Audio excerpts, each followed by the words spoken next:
ओम ऐं ह्रीं क्लीं चामुण्डाय विच्चे ओम स्कंदमातेति देव्यै नमः। ओम। नवरात्रि के 5वें दिन माँ स्कंद माता की पूजा अर्चना और ध्यान किया जाता है। दोस्तों, स्कंद का एक अर्थ निष्पक्ष होता है, क्योंकि माँ का स्वभाव हमेशा अपने बच्चों के साथ, अपने संतान के साथ निष्पक्ष रहता है। इसीलिए स्कंद माता को निष्पक्ष माँ कहा गया है।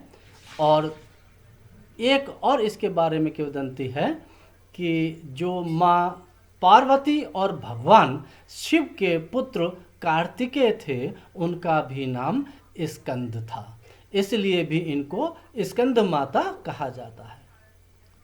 इससे जुड़ा एक प्रसंग, बड़ा ही रोचक प्रसंग है कि एक राक्षस था तारकासुर। वो बहुत अत्याचारी था और बहुत महत्वाकांक्षी भी था। उसने अपनी महत्वाकांक्षा के चलते हुए भगवान ब्रह्मा जी की तपस्या की, और वो ये चाहता था तपस्या के बाद कि उसे अमरता का वरदान मिल जाए।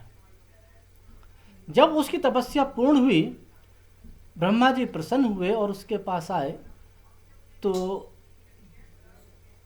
तारकासुर ने कहा कि हे प्रभु, मुझे अमरता का वरदान चाहिए। ब्रह्मा जी बोले कि जो इस सृष्टि में आया है वो मृत्यु को तो निश्चित रूप से प्राप्त होगा, इसलिए इसे छोड़कर कुछ और भी वरदान मांग लो, मैं देने के लिए सहर्ष तैयार हूं। यह सुनकर तारकासुर बहुत दुखी हो गया।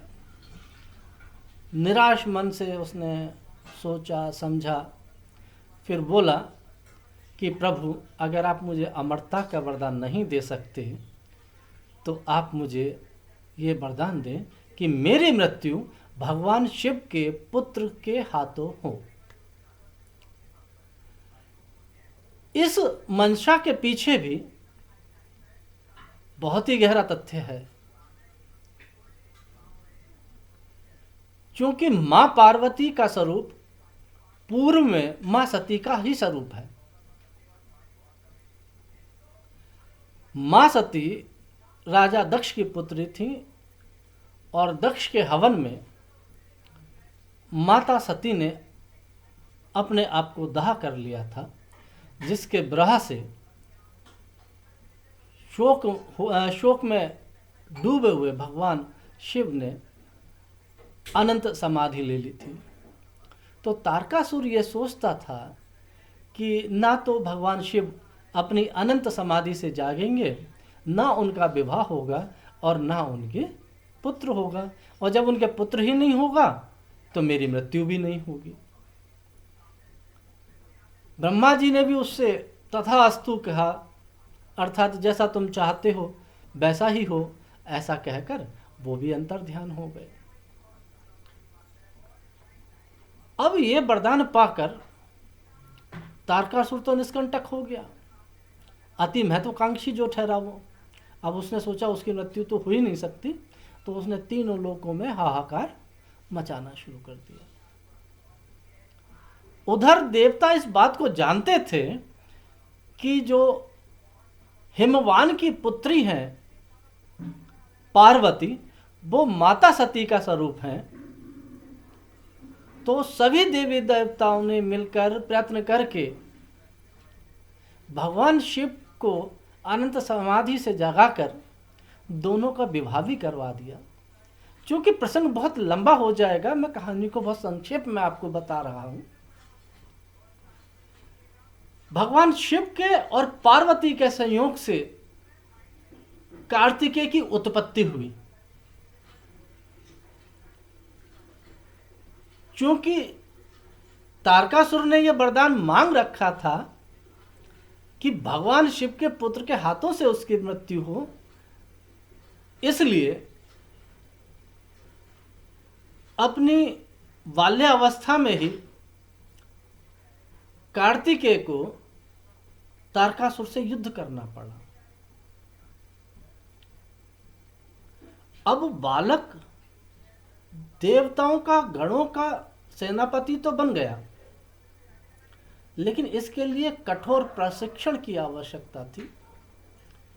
और एक मां अपने पुत्र को ही समुचित और उचित प्रशिक्षण दे सकती थी, इसलिए मां पार्वती ने कार्तिकेय को प्रशिक्षित किया और तारकासुर का वध हुआ दोस्तों।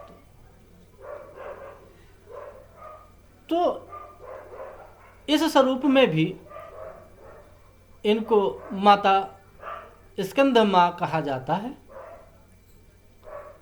इसके अलावा माता स्कंद मां पहाड़ों पर रहकर सांसारिक जीवों में नवचेतना का निर्माण करने का कार्य करती रहीं। और ये भी माना जाता है कि सूर्यमंडल का जो उदय हुआ वो माता के माध्यम से हुआ, इसलिए भी इनको स्कंद माता कहा जाता है दोस्तों। इनके स्वरूप का वर्णन मैं आपके सामने करता हूँ। स्कंद माता की 4 भुजाएं बताई गई हैं। दाईं तरफ की भुजाओं में एक में स्कंद अर्थात कार्तिकेय गोद में है और एक भुजा में कमल पुष्प है। इसी प्रकार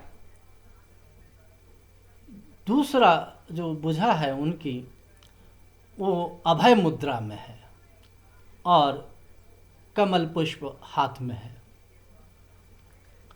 इनका वर्ण एकदम शुभ्र वर्ण है, जो कि सौरमंडल की, सूर्यमंडल की अधिष्ठात्री देवी हैं, इसलिए इनका वर्ण एकदम शुभ्र है। कमल के आसन पर विराजमान है और सिंह इनका वाहन है। इस प्रकार का अलौकिक स्कंद माता का स्वरूप है। यह माना जाता है जो उपासक सच्चे मन से कपट रहित निष्पक्ष होकर माता स्कंद माता की पूजा करता है, उसको एक अलौकिक तेज का आभास होता है और वह कांतिमय हो जाता है दोस्तों। इसीलिए कहा गया है कि मन को एकाग्र रखकर पवित्रता के साथ इस देवी की उपासना करें, ताकि आपके अंदर अलौकिक तेज और कांति उत्पन्न हो। स्कंद माता की पूजा की विधि में दोस्तों रोली और कुमकुम माता को लगानी चाहिए। इसके बाद में जो भी प्रसाद है, नैवेद्य है, उसको चढ़ाएं और पूजा का संकल्प लें। धूप और दीपक से माता की आरती उतारें और इस बात का विशेष ध्यान रखना चाहिए दोस्तों कि माता को सफ़ेद रंग अत्यंत पसंद है। इसलिए स्कंद माता की पूजा करते समय अगर आप श्वेत वस्त्र धारण करते हैं तो वह अति उत्तम है। इसके अलावा माता स्कंद माँ की पूजा के लिए जो ध्यान मंत्र है, वो जो मैंने अभी शुरू में अपने वक्तव्य के शुरू में जो मंत्र का उच्चारण किया था, वो माता का ध्यान मंत्र है दोस्तों। और उसके बाद में जब हम पूजा करनी प्रारंभ करते हैं वो इस मंत्र के साथ करनी चाहिए। ओम देवी स्कंद माताय नमः। सिंहासनागतः नित्यं पद्मांचित करद्वया शुभदास्तु सदा देवी स्कंद माता यशस्विनी। या देवी सर्वभूतेषु माँ स्कंद माता रूपेण संस्थिता। नमस्तस्यै नमस्तस्यै नमस्तस्यै नमो नमः। इसी के साथ दोस्तों मैं आज का अपना वक्तव्य यहीं समाप्त करता हूँ। माँ स्कंद माता आप सभी के ऊपर अपना आशीष बनाए रखें। सनातन परंपरा को जागृत रखने के लिए दोस्तों आप लोग भी सनातन परंपरा की ओर लौटें और मेरे विचारों को ज़्यादा से ज़्यादा प्रचारित करें और मेरे साथ जुड़ें। मेरे वीडियोस को लाइक करें, कमेंट्स करें, सब्सक्राइब करें। धन्यवाद।